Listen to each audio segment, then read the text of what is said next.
Hallo, herzlich willkommen zu einem weiteren Video meiner MSX-Sammlung.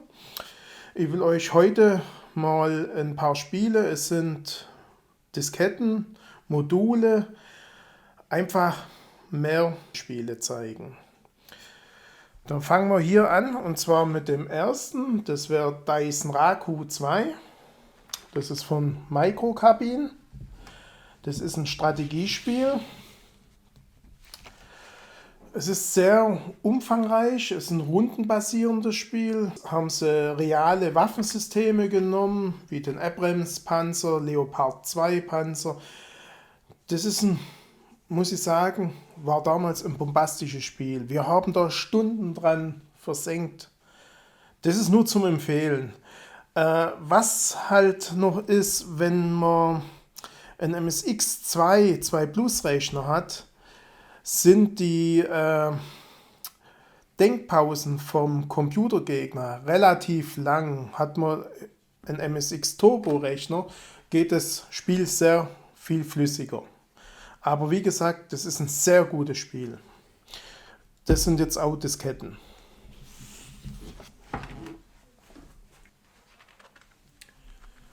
So, hier haben wir Fray. Ist auch von Microcabin. Das ist ein Rollenspiel. Das ist auch ein sehr gutes Spiel. Das ist so ein Spin-off der Xack-Reihe. Dieses Spiel gibt es jetzt auch noch in einer Turbo-Fassung. Und die habe ich auch. Das wäre die hier. Die hier ist nur für den MSX Turbo. Und die hier ist für den MSX 2 Plus. Die Ausgabe hat Sprachausgabe noch, die fehlt hier. Ansonsten sind die Spiele identisch, also es ist das gleiche Spiel. Wie gesagt, es ist ein sehr gutes Spiel. Es ist jetzt auch, ihr seht, es ist ein japanisches Spiel, rein japanisch, aber das lässt sich auch gut spielen, trotz der Schriftzeichen. Es ist auch nur zum Empfehlen.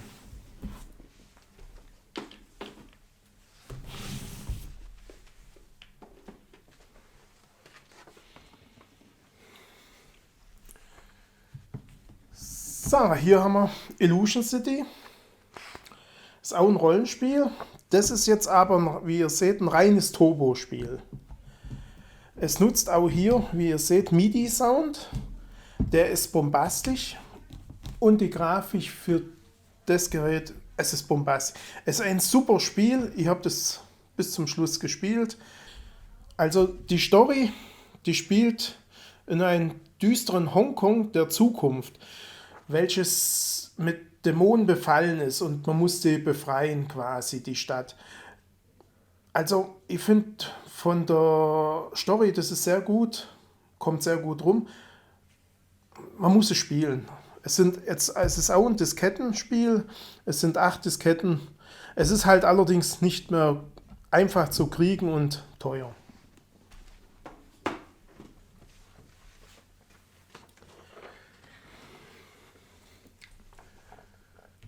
So, hier haben wir Princess Maker.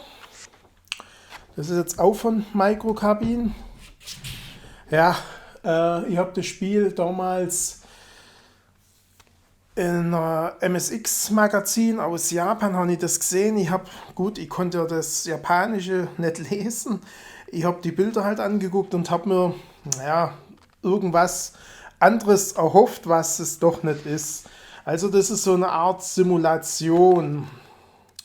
Das ist halt sehr japanisches Spielkonzept. Man muss ein junges Mädchen großziehen, zur Prinzessin machen. Es ist nicht mein Ding. Es ist auch nicht spielbar durch die vielen Schriftzeichen. Ja, ich habe es halt damals gekauft. Es war ein Fehlgriff für mich. Also für uns Europäer ist das nicht spielbar.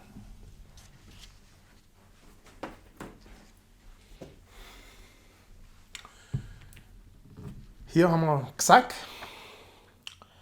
The Art of Visual Stage. Ja, das ist also, muss ich sagen, ein Rollenspiel. Das ist ein gutes Rollenspiel mit Echtzeitkämpfen in so einem Fantasy-Setting. Es ist halt durch das Japanische auch ein bisschen schwierig, aber es gibt hier schon eine Fanübersetzung.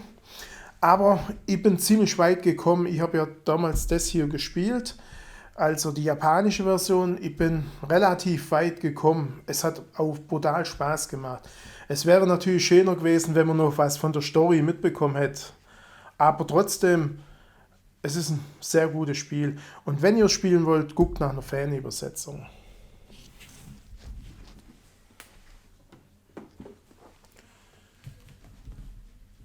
So, dann haben wir hier gesagt 2. Das ist Rising of the Red Moon. Ja, das ist jetzt quasi dasselbe wie gesagt 1 mit der neuen Handlung. Grafik ist bombastisch, Sound bombastisch. Ja, das ist halt eine direkte Fortsetzung von dem ersten Teil. Nur zum Empfehlen, es gibt hier auch eine Fanübersetzung. Ich habe jetzt auch wieder diese Version gespielt, also die japanische. Das Ding ist, ich kann es nur sagen, bombastisch, super Sound, super Grafik, das muss man haben. So, dann haben wir hier Ys 2. Das ist ein sehr schönes Spiel. Ja, hier hinten ist jetzt halt nicht viel drauf. Also, das Spiel selber ist ein Rollenspiel. Ja,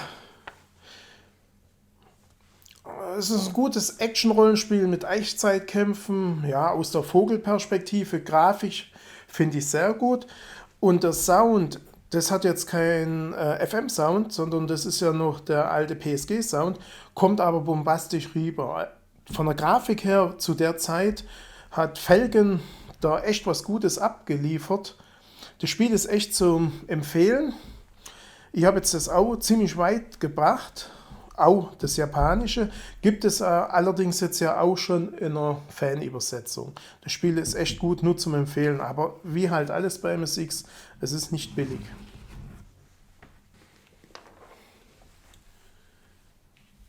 So, und hier haben wir Ys, Wanderers from Ys. Ja, ist auch ein Rollenspiel. Aber das funktioniert jetzt ein bisschen anders. Das ist jetzt im Gegensatz zu den beiden Vorgängern wird das Spiel aus der Seitenansicht gespielt. Dieses Spiel hier ist ja jetzt in Japanisch, aber das gibt es auch nur in Englisch. Das hat zum Beispiel auf dem TurboGrafx gegeben in Englisch. Da hätte ich es gern, ich habe es noch nicht. Will ich mal gucken, ob ich das noch kriege, weil ich bin ein echter Fan von dem Spiel. Ich habe das bis zum Schluss gespielt, es geht. Auch trotzdem Japanischen, weil ja, es ist linear, man läuft halt durch und kann es also bis zum Endboss schaffen. Das ist echt ein gutes Spiel. Allerdings, wie gesagt, es ist auch schwierig zu kriegen, aber echt ein gutes Spiel.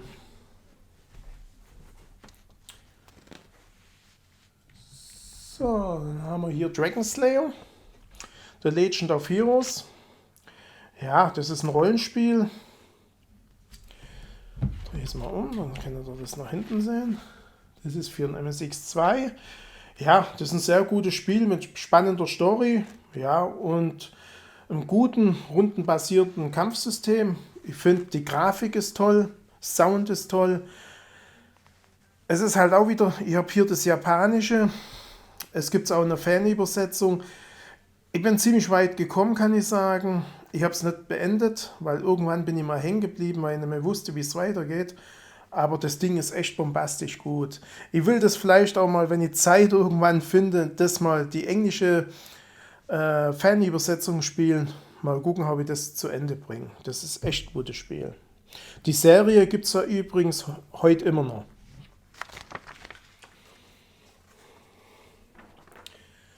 So, hier haben wir ein Modul von HAL. Das ist Dragon Attack.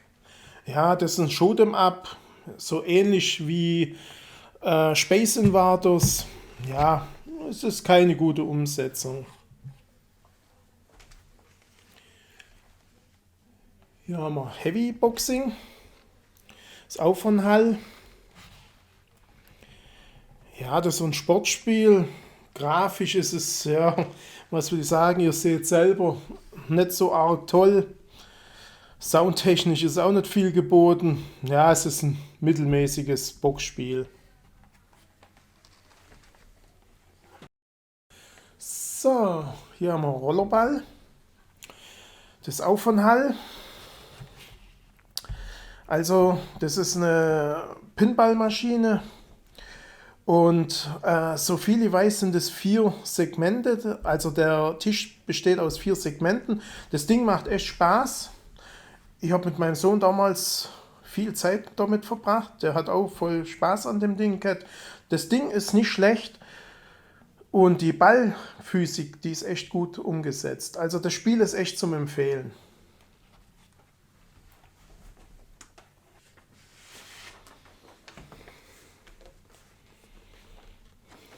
So, und hier haben wir Eggerland 2. Ja, das ist ein Puzzlespiel. Das ist ein sehr umfangreiches Puzzlespiel. Ja, ihr seht, das war vorne, Moment. Hier steht MSX und MSX2. Also beim MSX2 wird das Spiel mit mehr Farben dargestellt. Das Spiel ist auch gar nicht so schlecht, das ist echt zum Empfehlen. Es ist das Problem halt, ja, auch das zum Finden, aber es ist echt zum Empfehlen, das Spiel ist nicht schlecht.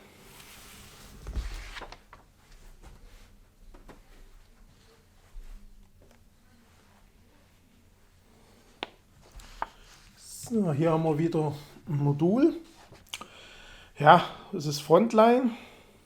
Das ist ein Shoot'em Up. Ich habe das damals irgendwo billig bei eBay gekriegt. Ich habe es auch mal gespielt. Ja, es ist so einfach ein Shoot'em Up. Nichts Besonderes so. Aber ja, man kann es spielen.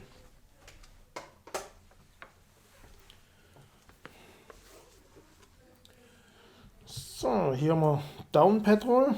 Das ist eine U-Boot-Simulation. Ja, die ist brutal langweilig. Ich habe mir die damals gekauft. Also ich weiß nicht, wer das programmiert hat. Ich habe das nicht mal viel gespielt. Das ist ein Diskettenspiel. Also bis man da auf gegnerische Schiffe trifft, da geht ewig Zeit von und das wird einfach langweilig. Das ist kein gutes Spiel. Das braucht man auch nicht. So, hier haben wir ein Modul wieder. Breakout. Ja, das ist ein Geschicklichkeitsspiel. Ja, das ist eine simple Umsetzung des Arcade-Klassikers. Ich habe es auch mal irgendwo billig, keine Ahnung, war es nur früher Flohmarkt, eBay, keine Ahnung, wo ich das her habe. Da gibt es auch noch eine andere Fassung, aber ja, das ist nicht so zum Empfehlen. So, hier haben wir jetzt ein Casio-Spiel. Mein einzigstes, das ist Exciting Jockey. Ja, das ist ein Sportspiel. Was will ich sagen? Mit Pferden. Das braucht man wirklich nicht.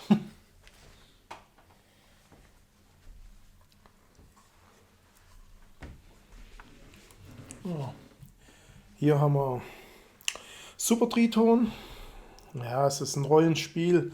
Also mir gefällt es nicht so arg. Das ist von Seinsoft. Ich weiß nicht, ich habe das hier, ich glaube mal, früher auf dem Flohmarkt gekauft. Ich weiß es nicht mehr. Es ist schon lange in meinem Besitz und ich bin mit dem Spiel nicht warm geworden. Es gefällt mir auch von der Grafik her nicht.